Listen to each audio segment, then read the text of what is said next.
نحمده ونستعينه ونستغفره ونؤمن به ونتوكل عليه ونعوذ بالله من شرور أنفسنا ومن سيئات أعمالنا من يهده الله فلا مضل له ومن يضلله فلا هادي له ونشهد أن لا إله إلا الله وحده لا شريك له ونشهد أن سيدنا ومولانا محمدا أحمدا صلى الله عليه وسلم تسليما كثيرا كثيرا أما بعد فأعوذ بالله من الشيطان الرجيم بسم الله الرحمن الرحيم إنا أنزلناه في ليلة القدر وما أدراك ما ليلة القدر ليلة القدر خير من ألف شهر تنزل الملائكة والروح فيها بإذن ربهم من كل أمر سلام هي حتى مطلع الفجر صدق الله مولانا العظيم وصدق رسوله النبي الكريم ونحن على ذلك لمن الشاهدين والشاكرين والحمد لله رب العالمين رضينا بالله ربا وبالإسلام دينا وبمحمد صلى الله عليه وسلم رسولا ونبيا وبالقرآن والحديث قدوة وإماما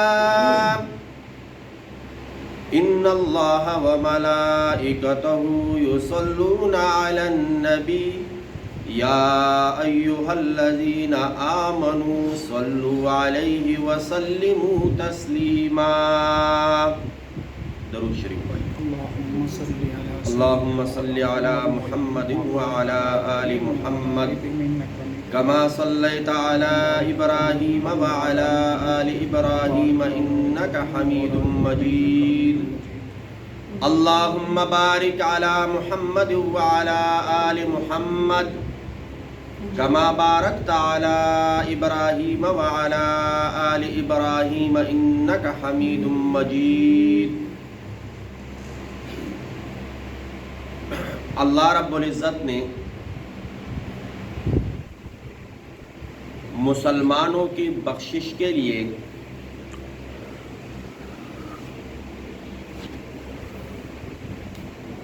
کئی طریقے یا بہانے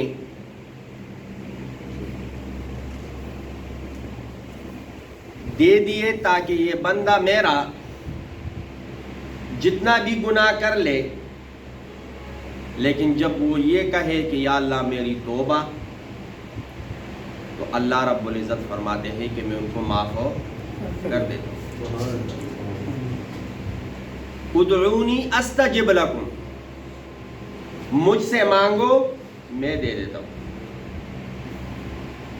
اور فقلت استغفروا ربکم انہ کان غفارا بخشش مانگو اپنی رب سے کیوں کہ وہ سب سے زیادہ بخشنے والا ہے رمضان المبارک کا مہینہ دوسرا عشرہ بھی ختم ہونے کو پہلا عشرہ رحمت کا تین قسم کے مخاطبین ہوتے ہیں نا، یا تو جو اللہ والے ہیں تو پہلے عاشرے پہ ان پہ رحمت برستی رہتی ہے، ہمارے جیسے گناہگار ہوتے ہیں تو پہلے عاشرے میں مانگتے ہیں اللہ سے، دوسرے عاشرے میں اللہ رب العزت بخشش کر دیتے ہیں، اور تیسرے عاشرے میں پھر خلاصی نصیب فرما دیتے ہیں جہنم سے۔ تو ہمارا بھی یہی عقیدہ ہے اور تمنا ہے، امید ہے، یقین ہے کہ اللہ رب العزت اس مبارک مہینے میں ہماری بھی بخشش فرما دے۔ اب لیلۃ القدر آپ لوگوں نے سنا ہوگا، اچھی رات، اور ہر کوئی اس کو پانے کے لیے بےتاب ہوتا ہے تاکہ اچھی رات مجھے نصیب ہو۔ لیلۃ القدر میں عبادت کروں، میں اللہ سے مانگوں۔ تو اب یہ لیلۃ القدر کون سی رات ہے؟ پہلے تو لیلۃ القدر کے بارے میں انا انزلناہ فی لیلۃ القدر، ہم نے اس قرآن کو لیلۃ القدر کی رات میں نازل کیا۔ پھر آگے وما ادراک ما لیلۃ القدر، آپ کو کیا پتا، آپ کو کیا خبر، آپ کو کیا معلوم کہ لیلۃ القدر کی رات ہو، قدر کی رات ہو کیا ہے؟ یہ عام رات نہیں ہے۔ لیلۃ القدر، لیلۃ القدر خیر، بہتر ہے، من الف شہر، 1000 مہینوں سے۔ کتنے مہینوں سے؟ 1000 مہینوں سے۔ اب سال میں کتنے مہینے ہیں؟ 12۔ اب 1000 کو 12 میں تقسیم کرو تو کتنے سال بن جائیں گے؟ تقریباً 80 سال۔ 80 سال۔ تو لیلۃ القدر یہ 80 سال کی عبادت جو بندہ کرتا ہے اس سے اس رات میں جو عبادت کی جاتی ہے وہ زیادہ ہے، اس کا ثواب زیادہ ہے۔ اور اسی رات تنزل الملائکۃ والروح فیہا، فرشتے، روح جبرائیل علیہ السلام اترتے ہیں بِإِذْنِ رَبِّهِمْ، اپنے رب کے حکم سے، آرڈر سے، جاؤ۔ تو یہ گلیوں میں جہاں پر مڑتے ہیں وہاں پر یہ جھنڈے لگا دیتے ہیں کہ جو اللہ سے معافی مانگے، جو اللہ سے اپنے لیے دنیا مانگے، آخرت مانگے، جو اللہ سے اپنے لیے اللہ کی رضا مانگے، تو انشاءاللہ کوشش کریں گے نا انشاءاللہ۔ سلام ہی حتی مطلع الفجر، اور یہ رات کب تک رہتی ہے؟ فجر کی طلوع ہونے تک، فجر کے اب رات کب سے شروع ہوتی ہے؟ مغرب سے۔ مغرب سے، غروب آفتاب سے شروع ہوتی ہے اور طلوع آفتاب تک رات ہے۔ اب لیلۃ القدر کوئی اشارہ تو دے دو کہ کون سی رات ہے؟ تو 12 مہینوں میں ہر رات لیلۃ القدر کی ہے جس میں بندہ عبادت کرتا ہے اور اپنے اللہ کے قریب ہوتا ہے، اپنے رب کے قریب ہوتا ہے۔ لیکن یہ جو خاص لیلۃ القدر کا تذکرہ ہے یہ کون سی ہے؟ تو فرمایا کہ یہ رمضان میں ہے۔ کون سے مہینے میں ہے؟ رمضان میں ہے۔ تو ہم تو سست لوگ ہیں، تو پورا رمضان ساری رات کو جاگا رہے، کوئی اور آسان کر دے۔ تو فرمایا کہ آخری عشرے میں، رمضان کے آخری عشرے میں ہے، تو پھر 10 راتیں کون جاگ کے گزارے؟ اتنا تو ہم نہیں کر سکتے۔ کوئی اور آسان کر دے تو فرمایا کہ طاق راتوں میں. کون سی راتوں میں ہے؟ طاق راتوں میں. 21 23 25 27 29. اب یہ تو ہمیں پتہ چل گیا کہ طاق راتوں میں ہے. تو مغرب سے لے کر اور طلوع فجر تک کون جاگا رہے؟ سارا دن ڈیوٹی کرے، جاب کرے، محنت کرے، بچوں کے لیے اپنا خون پسینہ بہائے، کام کرے اور پھر ساری رات جاگا بھی رہے. تو اس آیت کے اختتام جو ہے نا، حتی مطلع الفجر، طلوع فجر تک یہ رات ہے. آپ تراویح پڑھتے ہیں، یہ لیلۃ القدر ہی میں آتا ہے. تہجد پڑھتے ہیں، یہ لیلۃ القدر ہی میں آتا ہے. سحری ہم کرتے ہیں، یہ لیلۃ القدر ہی میں آتا ہے. کیا کریں؟ افطاری کے وقت دعاؤں کا اہتمام کریں. اگر ابھی تک کیا اللہ کا شکر ادا کرے، نہیں کیا تو آج کے بعد کوشش کریں کہ افطاری سے 10-15 منٹ پہلے ہم بیٹھ جائیں گے اور اللہ کی طرف توجہ کریں اور اپنے گناہوں کا کیا کریں گے، اور ایسی دعا مانگیں گے اللہ سے کہ اپنے گناہ، ہمیں یقین آ جائے کہ اللہ رب العزت نے ہمارے گناہ معاف کر دیے. اور دوسری بات، سحری کے لیے جب ہم اٹھتے ہیں، سحری کھانے سے پہلے 2 رکعت 4 رکعت نفل پڑھ لے، سحری کر لے. اور سحری کوشش کر لے کہ اذان سے جو وقت ختم ہوتا ہے اس سے 15 منٹ 20 منٹ پہلے کر لے، اور ان 15-20 منٹ میں بھی اللہ کی طرف توجہ کرے. تو کوئی نہ کوئی آخری عشرے میں ہے نا لیلۃ القدر، اور پھر طاق راتوں میں ہے. تو ہم یہ اپنا معمول 10 کے 10 راتوں میں بنائے تو ہم بھی لیلۃ القدر پالیں گے. کیوں کہ وہ جو ہم 2 رکعت 4 رکعت نفل پڑھتے ہیں، یا وہ دعا مانگتے ہیں، ذکر کرتے ہیں، تلاوت کرتے ہیں، تو وہ لیلۃ القدر ہی کی رات ہوتی ہے. اور ہمیں لیلۃ القدر میں عبادت کرنا نصیب ہو جائے گا. ہمیں لیلۃ القدر میں عبادت کرنا، وہ نوجوان یا دوست ساتھی، اب ہم اپنے گاؤں میں رمضان کی ساری رات وہ لوڈو کھیلتے یا تاش کھیلتے یا کوئی اور گیم کھیلتے ہیں.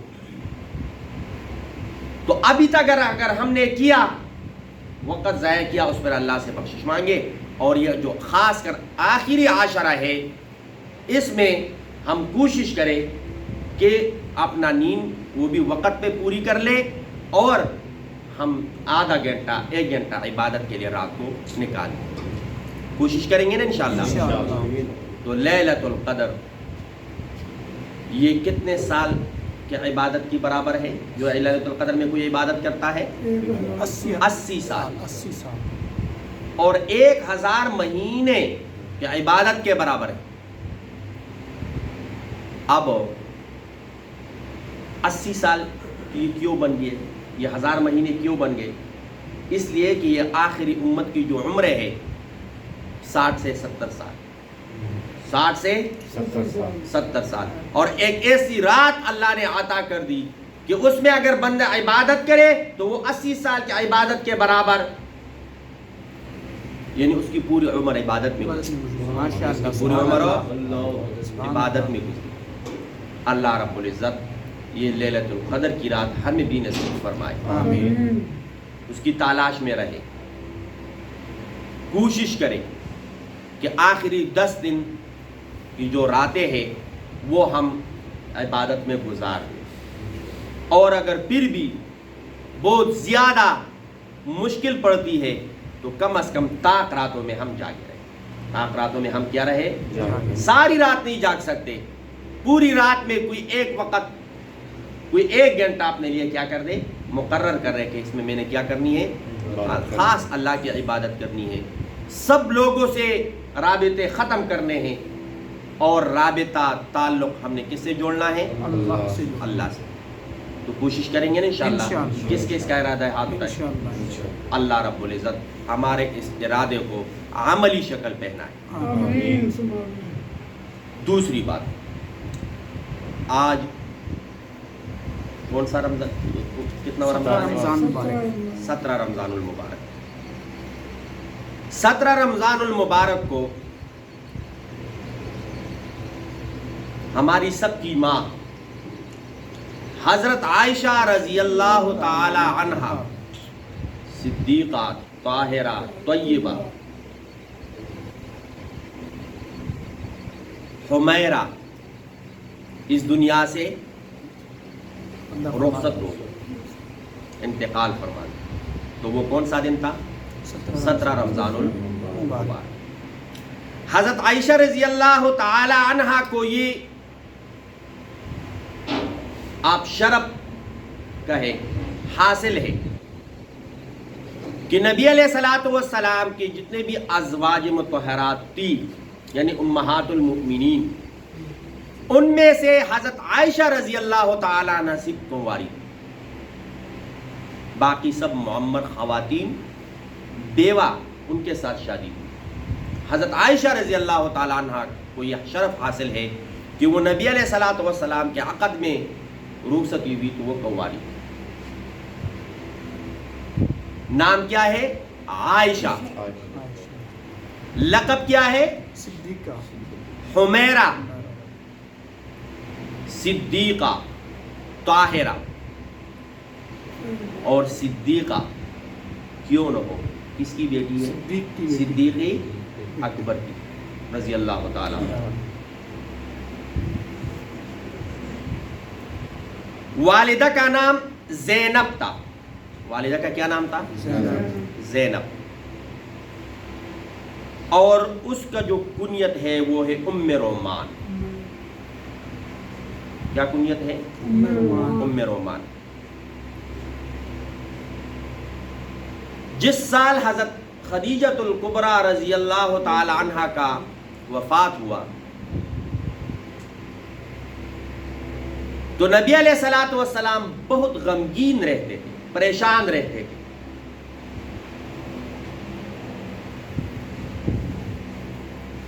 تو خولہ نبی علیہ الصلوۃ والسلام کی خدمت میں حاضر ہوئی اور پوچھا اگر آپ کی اجازت ہو تو میں آپ کی شادی کی بات نہ کروں، یعنی آپ کے لیے کوئی رشتہ نہ دیکھوں.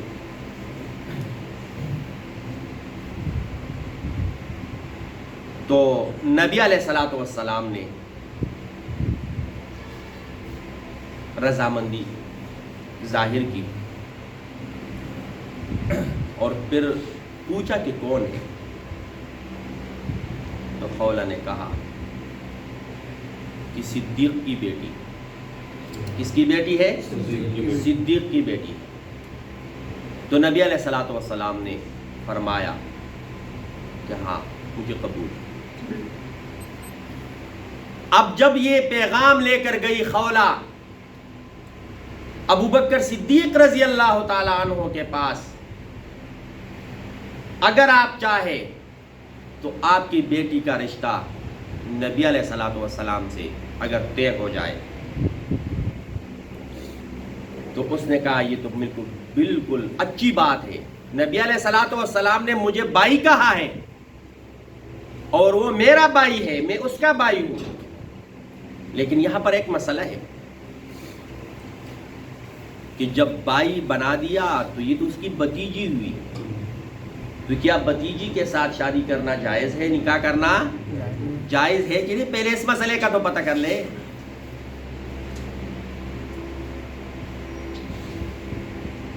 تو زمانے جاہلیت میں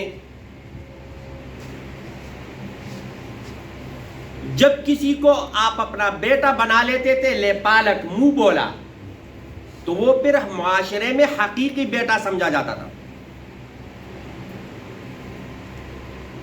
اور اگر کسی کو بائی بناتے تو پھر وہ حقیقی بائی، اگر بہن تو وہ حقیقی بہن.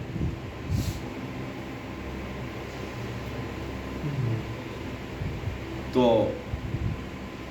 نبی علیہ الصلوۃ والسلام نے کیا فرمایا کہ یہ جو خونی رشتہ داری ہے بائی والا، ان سے پھر رشتہ کیا کرنا، نکاح کرنا کیا ہے، حرام ہے. ہاں ہم بائی ہے لیکن اسلامی ہے، ہم بائی ہے اسلامی ہے، دینی بائی ہے. اب ہم سب یہاں جو مسجد میں بیٹھے ہوئے ہم آپس میں بائی بائی ہے کہ نہیں؟ تو اگر یہاں پر کسی کی بیٹی ہے اور کسی کا بیٹا ہے، وہ آپس میں رشتہ نہیں کر سکتے. کیوں؟ حقیقی بائی نہیں ہے. تو رشتہ طے ہوا، دونوں طرف سے رضامندی ہو گئی. اب رخصتی کے لیے کوئی پیغام ہی نہ بھیجے نبی علیہ السلام، تو ابو بکر صدیق رضی اللہ تعالیٰ عنہ نے پیغام بھیجا کہ اللہ کے رسول، اے اللہ کے محبوب، شادی کب کرنی ہے؟ اتنا عرصہ ہوا. تو نبی علیہ الصلوۃ والسلام نے، ذرا اس بات کو اچھی طریقے سے سن لے کہ میرے پاس مہر کے پیسے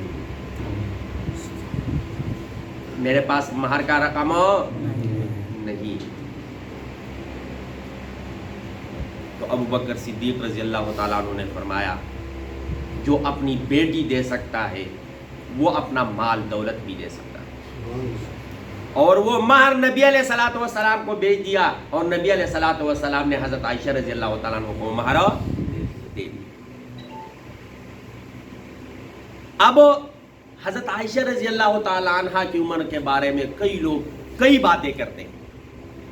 6 سال کی تھی، 9 سال کی تھی، اور بڑے بڑے معتبر کتابوں میں یہ روایات موجود ہے. میں یہ شہداء مسجد کا جو خطیب ہے قاضی یونس، اللہ اس کے درجات بلند رکھے، اس کو سن رہا تھا. ہم وہاں قریب ہوتے تھے اور کبھی کبھار جمعے کے لیے ادھر ہی جاتے تھے. یہ مال روڈ پہ ہے، ریگل چوک. تو اس نے کہا کہ یہ اصل میں 16 یا 19 ہے، دہائی کو ختم کیا، اکائی برقرار رکھا تو 6 یا 9 رہے. اصل میں عمر کتنی بنتی ہے؟ 16 یا 19. بہرحال حضرت خدیجہ رضی اللہ تعالی عنہ کی وفات کے بعد نبی علیہ الصلوۃ والسلام کا رشتہ کس سے طے ہوا؟ جب رخصتی ہوئی تو نبی علیہ الصلوۃ والسلام نے حضرت عائشہ رضی اللہ تعالی عنہ کو مخاطب کر کے کہا کہ اے عائشہ، آپ کو پتہ ہے رات کو جبرائیل علیہ الصلوۃ والسلام آئے تھے اور مجھے کچھ کپڑے میں لپٹا ہوا دیا،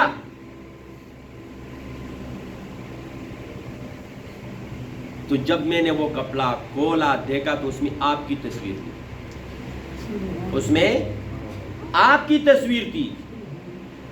اور جب میں اب آپ کو دیکھ رہا ہوں تو بالکل ہو بہو فانتی ہیا، آپ ہی تھی. تو ان کا رشتہ آسمانوں پہ طے ہوا.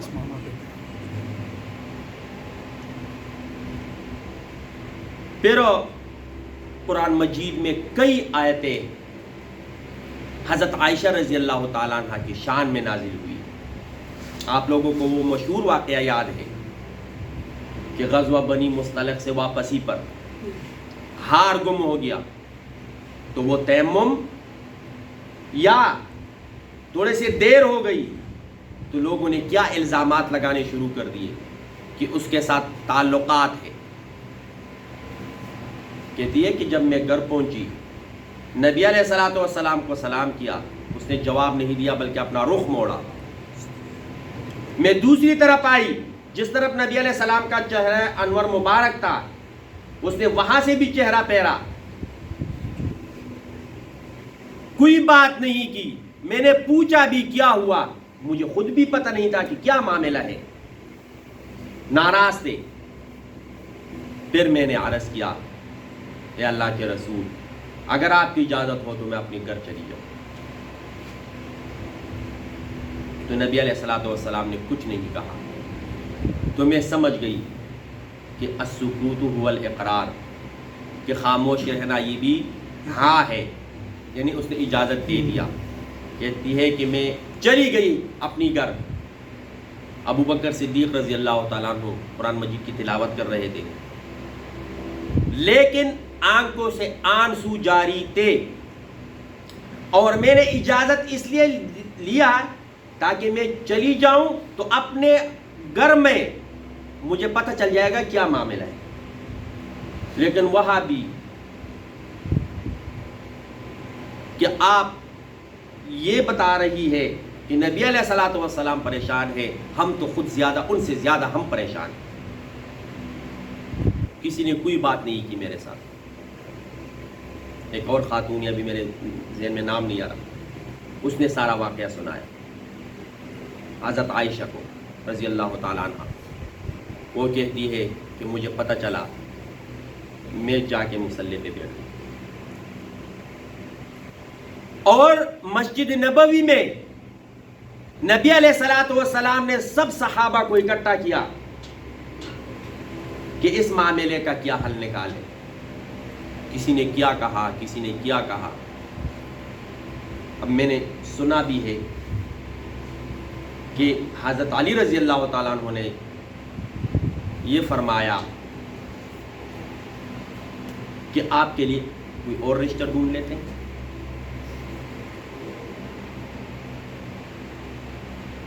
لیکن حضرت عمر رضی اللہ تعالیٰ عنہ غالباً اس کی رائے یہ تھی کہ حضرت عائشہ کا نکاح یا رشتہ آسمانوں پہ طے ہوا، اس کی براءت بھی آسمانوں سے ہی آئے گی، اللہ رب العزت کی طرف سے ہی، اور پھر پورا ایک رکوع حضرت عائشہ رضی اللہ تعالیٰ عنہ کی براءت میں۔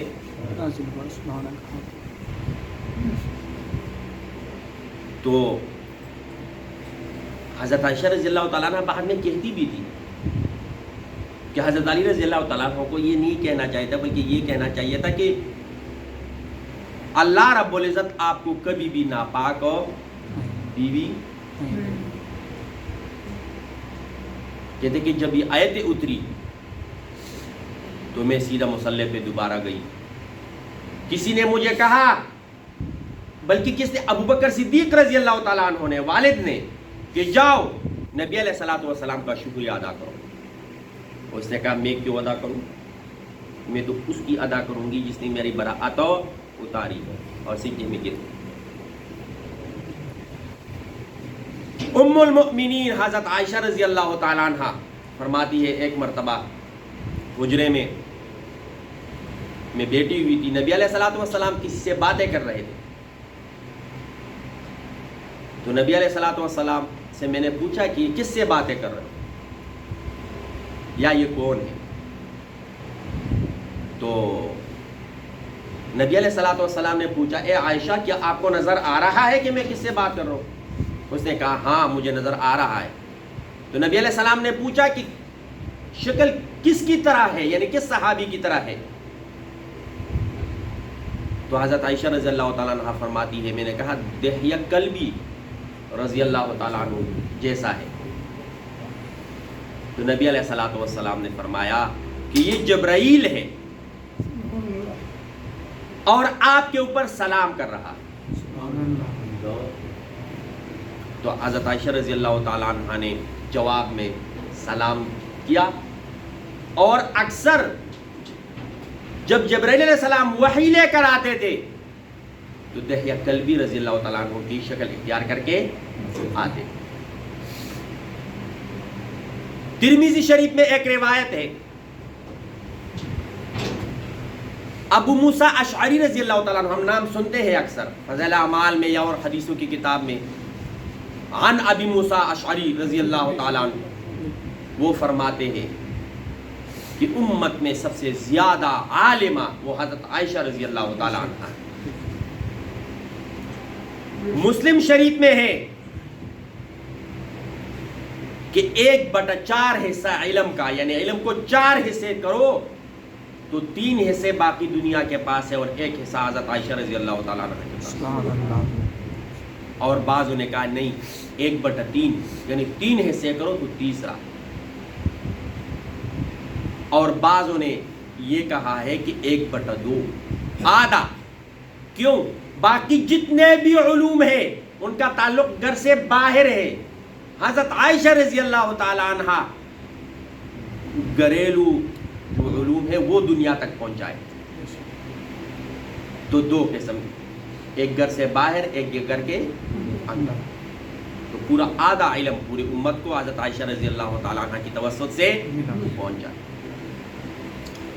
نبی علیہ الصلوۃ والسلام کا حدیث مبارک ہے کہ عورت سے نکاح کرو 4 وجہ سے۔ کتنی وجہ سے؟ 4 وجہ سے۔ لحسنها و جمالها، اس کی حسن کو دیکھ کر اور اس کی جمال کو دیکھ کر۔ ولحسبها، کہ حسب نسب کو دیکھ کر۔ ولمالها، ان کی مال کو دیکھ کر، دولت کو دیکھ کر۔ ایک مالدار آدمی ایک غریب، یا ایک غریب آدمی مالدار، تو پھر برابری نہیں رہی، وہ تو پھر آقا اور غلام کا معاملہ بن جائے گا۔ جس کے پاس مال و دولت ہے وہ اپنے آپ کو بادشاہ سمجھے گا یا سمجھے گی، اور جس کے پاس نہیں ہے اس کو نوکر۔ ولی دینہا، اور چوتھی کیا ہے؟ اس کی دینداری کو دیکھ کر۔ ہمارے ہاں تو باقی پہلے تینوں دیکھے جاتے ہیں، دین ہو یا نہ۔ حضرت عائشہ رضی اللہ تعالی عنہ وہ دینداری، اسی کو ترجیح دے کر نبی علیہ الصلوۃ والسلام نے رشتہ قبول ہو۔ اور بہت سے فضائل ہے، سیرت ہے، واقعات ہے جو حضرت عائشہ رضی اللہ تعالی عنہ سے پوری امت تک پہنچے۔ اب کسی نے پوچھا کہ حضرت عائشہ رضی اللہ تعالی عنہ سے دشمنی کون کرتا ہے؟ تو جواب دیا گیا کہ جن کی مائیں نہیں اور جن کی مائیں ہے تو وہ حضرت عائشہ رضی اللہ تعالی عنہ کو اپنی والدہ اور اپنی ماں سمجھتے ہیں، پوری امت کی ماں ہے۔ یہ قرآن نے یہ ٹائٹل اس کو دیا ہے امہات المؤمنین، کہ نبی کی جو زوجہ ہے وہ امت کی کیا ہے؟ ماں ہے۔ تو اب ہم دعا کرتے ہیں اپنی والدین کے لیے، رب ارحمہما کما ربیانی صغیرا، یا میرے والدین کو اگر فوت ہو گئے بخش دے، زندہ ہے تو لمبی زندگی دے صحت کے ساتھ، ان کے گناہ معاف فرما دے۔ تو یہاں ہمارا یہ بھی حق بنتا ہے کہ ہم اپنی دعاؤں میں حضرت عائشہ رضی اللہ تعالیٰ عنہ کو بھی یاد رکھیں، کوشش کریں گے نا انشاءاللہ۔ تو یہ 17 رمضان المبارک کی مناسبت سے یہ یوم وفات حضرت عائشہ رضی اللہ تعالیٰ عنہ، تو اسی وجہ سے تھوڑے بہت، کیونکہ بہت وسیع موضوع ہے، 2 گھنٹے بھی اس کے لیے کم ہے، مختصر چیزیں میں نے اکٹھے کر کے آپ کو بتائی ہے۔ اور صرف اس لیے کہ ہم کتابیں بہت خریدتے ہیں تو ہم حضرت عائشہ رضی اللہ تعالیٰ عنہ کی سیرت کے بارے میں بھی کوئی کتاب خریدے اور اس کو پڑھ لے، اور اس سے ہم کیا ہو جائے، تاکہ ہمیں پتہ چلے کہ نبی علیہ الصلوۃ والسلام کی ازواج مطہرات اور مومنین مسلمانوں کی ماؤں کا کیا طرز زندگی تھی، عبادت کیسے کرتے تھے، تبلیغ کیسے کرتے تھے، اور پوری امت تک دین کیسے پہنچاتے تھے۔ عروہ بن زبیر فرماتے ہیں رضی اللہ تعالی عنہ کہ جب بھی صحابہ میں کوئی مسئلہ پیش آتا قرآن مجید کی کسی آیت کے بارے میں اس کا ہمیں ترجمہ سمجھنا آتا، اس کا شان نزول سمجھنا آتا، اس کی تفسیر سمجھنا آتی، واقعہ کیا ہے کہ آیت کیوں نازل ہوئی، یا حدیث کے بارے میں ہم مشکل میں پڑ جاتے، یا فقہ دین کوئی مسئلے بارے میں ہم پریشان ہو جاتے، مسئلہ حل نہ ہوتا، تو کہتے ہم حضرت عائشہ رضی اللہ تعالی عنہ کے پاس پہنچ جاتے، اور حضرت عائشہ رضی اللہ تعالی عنہ وہ مسئلہ سمجھا دیتی، اور ہمیں ایسے نظر آتا کہ یہ آیت کہیں ابھی نازل ہوئی، یا وہ مسئلہ ہمیں بہت جلدی ہمارے سمجھ میں آ جاتا، وہ مشکل حل ہو جاتا، آسان ہو جاتا۔ سب سے بڑی عالمہ فقیہہ اس امت کا وہ کون ہے؟ حضرت عائشہ رضی اللہ تعالی عنہ۔ اللہ رب العزت ہماری ماؤں کو، ہماری بیویوں کو، ہماری بہنوں کو، ہماری بیٹیوں کو حضرت عائشہ صدیقہ رضی اللہ تعالی عنہ کی نقش قدم پر چلنے کی توفیق عطا فرمائے، جنہوں نے سنت نہیں توڑی سنت مانی۔